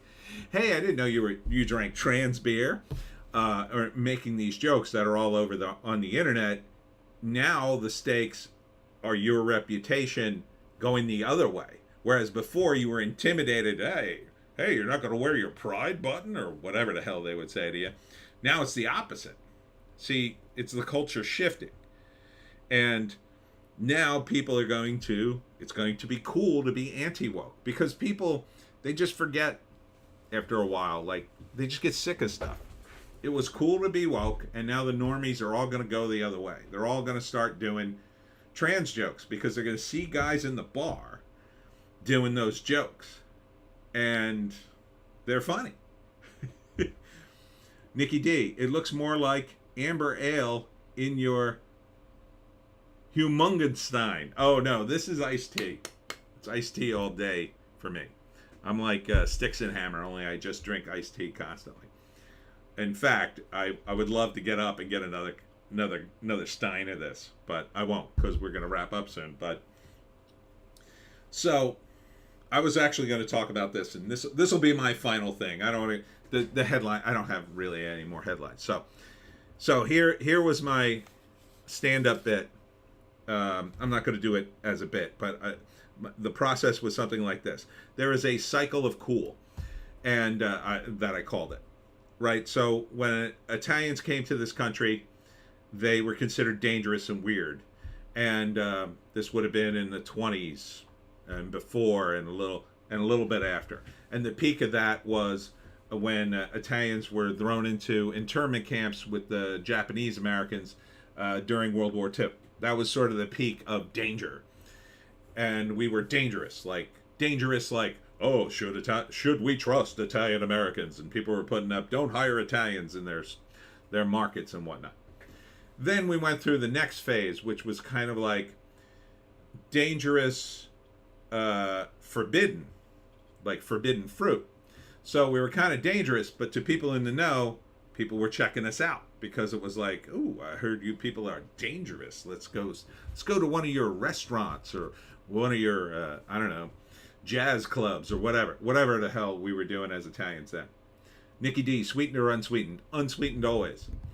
Otherwise I'd be dead. I'd be 300 pounds. So then there was this forbidden fruit kind of thing going on with Italians. And then that almost immediately transfers into forbidden cool, right? We have the chic of being dangerous, but everybody's into us. So then everybody was like, "Oh, I go to an Italian restaurant to be with Italians. Oh, aren't those people dangerous? Yeah, but the food is great. You got to try it." And then we become Aurelius, pizza polish. Yes. Then everybody was like, "Oh, I'm going to get on this cool thing." And so we started snowballing into cool from like the 40s into the 50s, right? And then in the 50s, what do you get? You get greasers. And that's a very Italian sort of thing. And then we get the Rat Pack, and that's sort of the peak of Italian cool. Then Nicky D, thank God. Yeah, exactly. Then as we start to peak, the next group starts to come in because people are fickle with their coolness. So the next group to come in behind us for the 70s were black people, right? Black people were like considered dangerous. And then the height of that is sort of like, well, the civil rights movement. Oh my God, I'm seeing black people on TV and they're dangerous, they would say, or stuff like that. Aurelius, Tony is so dangerous. I heard he sleeps on a pizza pill. Gasp. Nicky D, I used to drink Vice tea, part vodka and part unsweetened iced tea. That's an interesting name. I like that name. So by the time Italians kind of peaked in coolness, then came black people, and then you get into the 70s, and it was like cool to put black people in movies and listen to their music, and then maybe some of the restaurants weren't as much of a thing, I think, with the black community, but the music and the movies and the TV shows, suddenly it was like cool to be black. But then Italians went through the phase of we were co-opted in society. We were still cool, but we're kind of on the other end. We're kind of on our way out. Then you get to the 80s, and we get into the next phase where we're completely co-opted by the culture, and now you get Pizza Hut and Olive Garden, and we're just as boring as everybody else. And that eventually happens to black people. And then right behind that were gay people. And then right behind them were trans people. And so we're at the phase now with trans people where they are like super dangerous. And I think we may have just peaked with them in terms of the danger with the recent Pew Pew. Then after that, what are we going to get? Well, I think you're going to get some amount of the cool of being trans, and you get some of that with SNL. But the process is like, the process took decades before. It took decades for Italians. It took a few decades for black people, I think, to go through that process of cool. Gay people, it only took like maybe 2 or a decade and a half. Trans people are going through it in like 5 years. So it's like accelerating too at the same time. So what's the end result? The end result will be there'll be another group behind the trans people. I don't know what group that'll be. But eventually, just like gay people pretty much got co-opted into the rest of society. They're boring now. They've had their TV shows, right? And their fashion moment.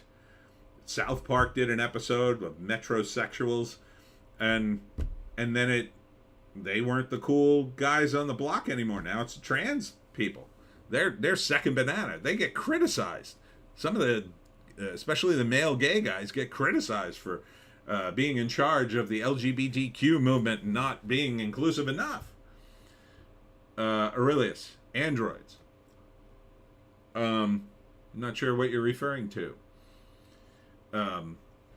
So it's this constant process of cool that's grinding through the culture. And now we're reaching a point at which it's just not going to be cool to be woke anymore. It's going to be cool to be anti-woke. And see, we went through the anti-woke phase too at the same time, January 6th. Dangerous. It was dangerous to be one of these anti-woke Trump people. Within the next couple of years, I think the trans people will be on their way out in terms of cool. And the new cool will be anti-woke. Aurelius, the next dangerous group are going to be androids. That's funny. Mark Zuckerberg is kind of dangerous. Or cyborgs. No, I think the next group is the anti-woke. So the normies will eventually say, oh man, these guys are cool. Look how dangerous they are. They're in bars making fun of trans people, doing this whole Bud Light thing. I didn't think about it before, but It's kind of dangerous, but it's kind of funny. And then some people will chastise them and say, oh, you can't say that. Nah, come on, it is kind of funny. And slowly but surely they're going to be like, ah, you know what? I think I might be anti-woke, because then it just becomes cringe to be woke. It's just boring. Everybody does it. But not everybody is anti-woke. So once they see the attention, once they see that people are having fun and being cool, they start to jump ship.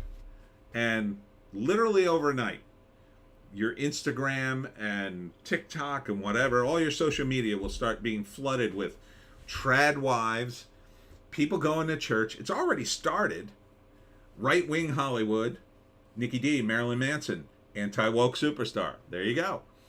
It's already started. People are start to realize, oh my God, people are making money doing this. They've got podcasts, and Tim Pool is suing people and putting up signs in Times Square and doing all this cool stuff. He's kind of anti-woke, I would say.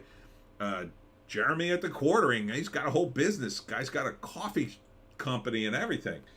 They're all doing well for themselves. People want to get on that, and people are starting to do that now. Well, you just don't really hear about them. But in a few, I'm going to say in a year or so, Nikki D, new album in July. In a year or so, when Trump starts to really kick things up, yeah, the Trump people, they're so dangerous. You know what? I think I'm going to go to a rally, though. It's dangerous, but it's forbidden and kind of cool. Could be the hip thing to go to. There were a few liberals. I mean, James Lindsay was one of them. He went to a Trump rally, and he was like, oh, this isn't so bad. I expected people to want to hate me and say horrible things, and they were just normal people. Nikki D, God, Tim Pool effing sucks. I don't know. I don't watch him much anymore. I kind of tune in and out, but I think he does. His format's now too long for me. I don't have the time. My primary podcasts now are Lotus Eaters and Crowder. But I think Tim does some okay reporting. Once in a while, I tune in for one of the reports. I like those better because they're short. But it's going to be the hot thing. It's going to be the hot thing. And when that happens, the culture will flip on a dime. Because remember, again, it was only like 20 years ago when everybody was like, support the troops, wear a yellow ribbon. We have to fight them over there so we don't fight them over here. That was just 20 years ago. And people were like, they lost their damn minds. When Obama killed Osama bin Laden in the raid, there were people going crazy at the White House, cheering it on, waving American flags, trying to... Oh, they were nuts. It was stupid. Way too far. But, I mean, I don't think you should cheer the death of anyone. I don't think that's appropriate to cheer death. Just saying. Not a fan of the guy. Just saying. I think it's an inappropriate display. But the college students were all over it. They would never do that today. Right? They're just not going to do that. Instead, the hot thing is, oh, I went to a protest and I covered myself with fake blood and I put it all over Instagram and I must have got 2,000 retweets. That's what's hot. But that's going away. The new hot is going to be trad wives. Aurelius, it's mostly the discussion on Timcast that kind of takes me out of it. Their Pop Culture Crisis podcast is all right, though. Yeah, it just, I don't know, it goes on too long, I think, sometimes. And, I don't know, Tim's good on some things, not great on other things, I would say. And I'm not a huge fan of the pop culture stuff, per se, but, you know, I mean, I like it. I can take it in small doses. There's just too much of it to listen to. Nikki D, Bin Laden was killed in some cave in Tora Bora. All right, let's not open that can of worms. Yeah, probably. Who knows? But you know, the people who were jumping up and down in front of the White House that night, they didn't know that.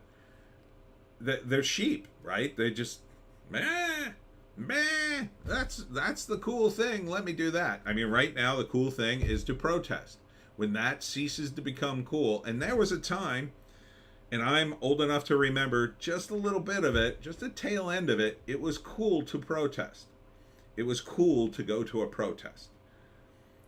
Way back in the day, we're talking the 70s. I sort of barely remember it.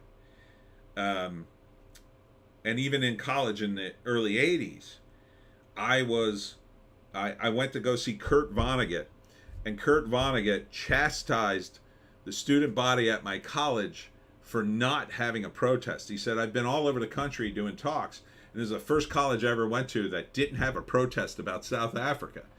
And the very next day, of course, the student union organized a protest, and it was the last one I ever saw on campus. It was pathetic. But that was a time when protesting was in vogue. But by the time I got into college, nobody cared. People wanted to party. That was in vogue when I was in college. To drink a ton of beer and S yourself. We had what I didn't participate, but they were called pass out parties. And one of the freshmen in my dorm was like, hey, you want to go to the pass out party? I go, what's a pass out party?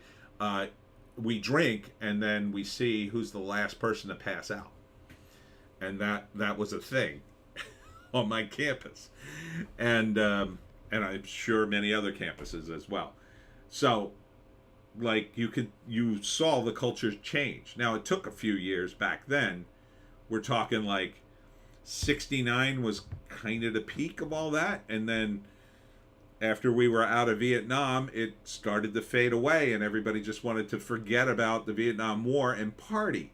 And it started with disco and ended basically with Animal House and everybody going to college just to drink themselves stupid. And then that transferred into the 80s, and then it became cringe to party. Like it got old while I was in college for me. Like people were just like, no, we want to go drink beer. Whoa, yeah. I was so sick of it. By the time I was in college, me and my friends were like, God, I'm sick of this. And they're like, yeah, I mean, you grind through stuff pretty fast when you're young.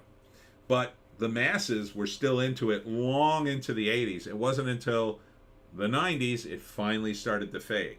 And then we got into the grunge era where people were like, nothing matters, everything sucks.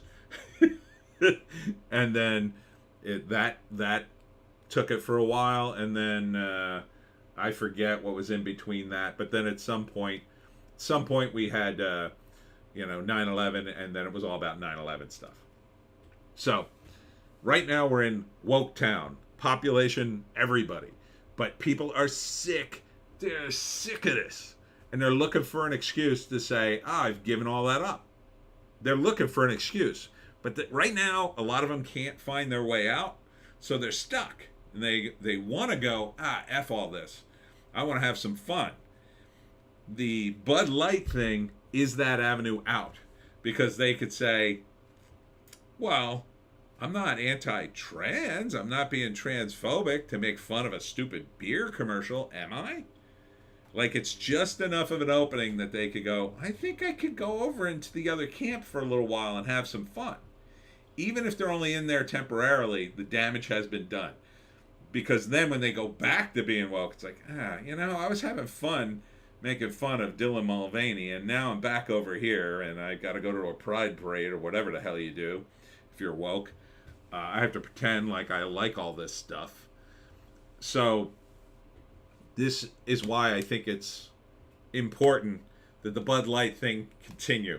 Continue to the point that Bud Light executives literally go insane. Like, they literally go crazy attempting to undo the damage, and when you don't drink Bud Light, they go, why aren't you doing that? Like, they snap. Like, I want to see one of them snap on, like, Twitter or something. Why aren't you people drinking the beer? It's just beer. Why do you keep boycotting and making fun of us? We have employees. We're not making any money. Like, let them twist in the wind. That's exactly what we want to see. We want to see the mask completely fall off and them to break down and people start losing their jobs. in Anheuser-Busch, particularly for Bud Light. We want to see the whole thing collapse. And then ESG, the people doing ESG are in a panic. So what's their move? Probably to double down and make it even worse. And even Jack Daniels got some flack because then everybody went back and said, "Oh, didn't Jack Daniels do a big drag queen thing? Yeah, why didn't we protest that? Hey, let me dump out all my Jack Daniels now." Everybody's doing that as well. So Jack Daniels lost money. Bud Light is losing money. What do you think all the smaller companies are doing now? Ooh, they're not doing these ads anymore. If they had one in the pipeline, they're like, hold up. If they're smart, if they're stupid, they're going to do it anyway. Let them. Let them promote to 0.001% of the population. If that's what you want to do, the rest of us, let's stick it to them. Not for Bud Light, not for Dylan Mulvaney, not for anything, but to change the culture, to end this wokeness, finally. Aurelius, yeah, bring back bootleg booze. Well, what's happened, and Bud couldn't have made a dumber move at this time. In South Jersey, anyway, I'm not sure about the rest of the country, there's been an explosion, an absolute explosion of brewers, distillers, and wineries. Everybody's making their own booze now. Everybody. And they're selling it, and it's working out great. So in New Jersey, we have all these goofy rules. They're not really bars, they're breweries. You're not going to a bar, you're going to a brewery for a tasting. And so you get a tasting of beer, or you get a flight of beer, or whatever the hell it is. So you don't need a liquor license. There's a way around it. Aurelius, Base Bootleg, my new whiskey brand. Ooh, that sounds good. I like that name, Base Bootleg. Good cadence. And now's the time to do that, Aurelius. If you're thinking about opening a place, now is the time. Everybody's opening it. And then they do cool stuff like the brewers in my area, they go to each other's establishment, and it's like they share their beers. Right? So they do these small batches, and then they become the guest beer at another brewer. And then the brewer comes to his place, and they exchange, and they have their own little conglomerates of guys who are in this stuff, and they love it. And that's where I do my talks on the Jersey Devil sometimes. I go to a brewery and talk to everybody. And it's not like a bar. It's like, it's different. It's a little higher end. It's a little more relaxed. It's just, in Jersey, you can't serve any food, so you can bring in food, but you can't serve it. So people will bring in a pizza, or they'll get takeout and they'll bring it in, and they might eat, but more often than not, there's no food. It's just beer, and people hang out and they drink, and then they go on their way. And it's not like a bar where they're in there, they plant their butt and stay there all night. So a whole new culture has erupted around that, and those beers are 1,000 times better, in my opinion, than Bud Light, and I'm not even a beer drinker.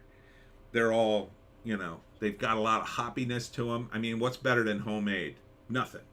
Whether it's iced tea, cookies, or beer, homemade's always going to be better, and that's essentially what all these beers are. Would you rather drink homemade beer or Bud Light? Yeah, Bud Light's cheaper, but so what? If you're not a total drunk and you just want one really good glass of beer, maybe with your dinner that night, you go to one of these brew houses and you have a really good beer, maybe two, and then you're off. You have your dinner, or you just meet your friend and then you're done. It's not like Bud Light. Bud Light, to me, is for people who are going to drink and play pool all night, maybe, or go bowling or whatever. And the other thing too is there's a million other brands, many of them made by Anheuser-Busch, so look out for that.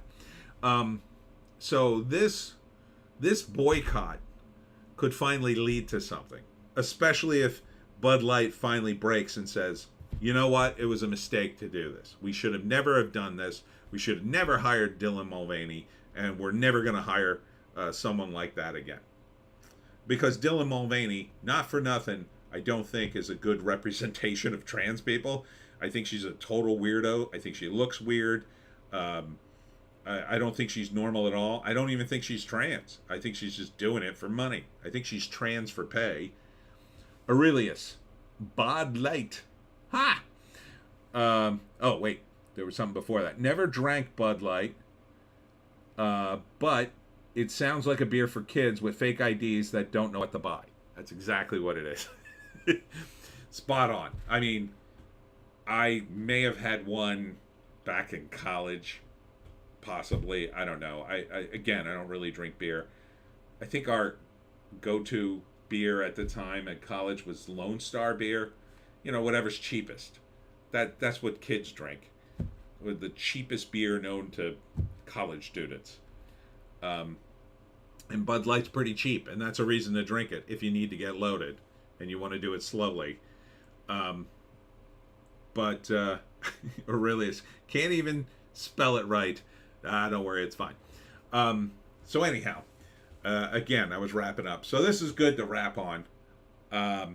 Bud Light, I say keep the boycott going until these people are screeching, until they've lost it, until they're pulling out their hair going, why? Why? We're losing billions of dollars. Why? And I think we should do the same thing to Star Wars. Star Wars, I think, would be a lot quicker. Oh, it would be a lot quicker. So imagine they launch this Alkalite show and they literally have 2,000 people watching it. They would lose their damn minds. They would lose their damn minds. Bob Iger would call everybody into the office and, I don't know, probably take the show off the streaming platform if it was that low.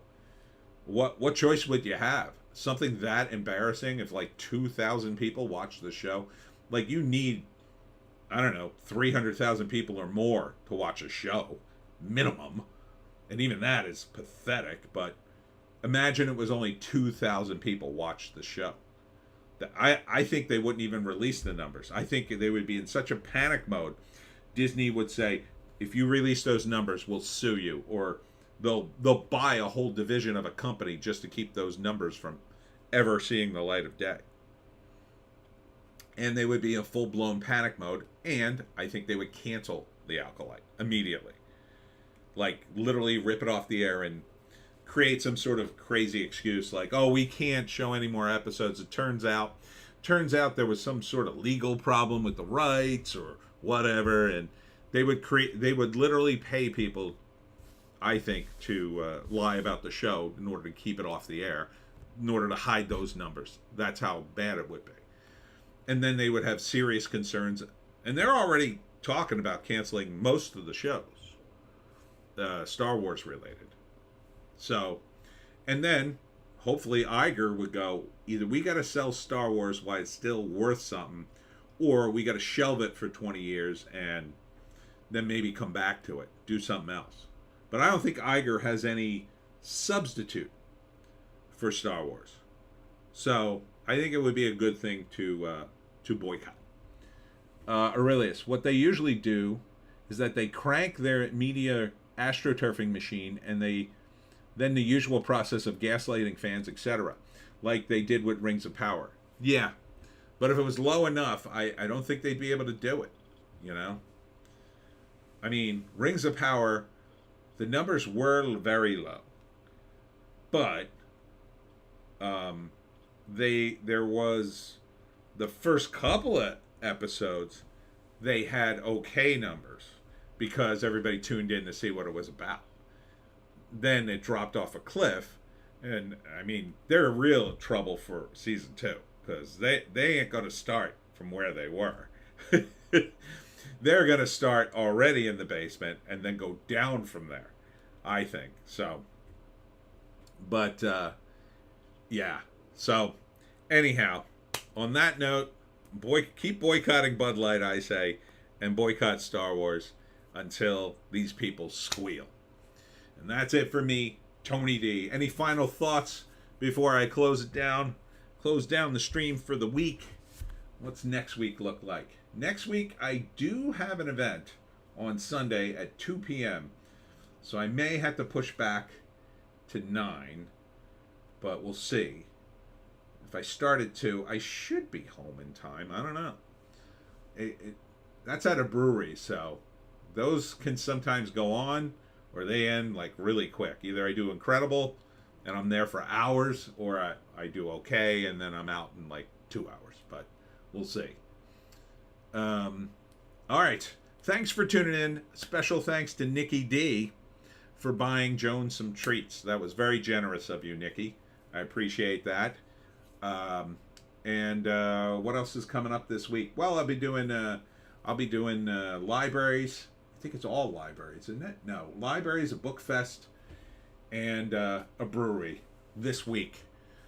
So if you're in the South Jersey region, I hope to see you. Speaking of South Jersey, tune in for the Piney podcast later tonight, and check out my video I just made, How to Write a Book in 11 Minutes. All right. Good night, everybody.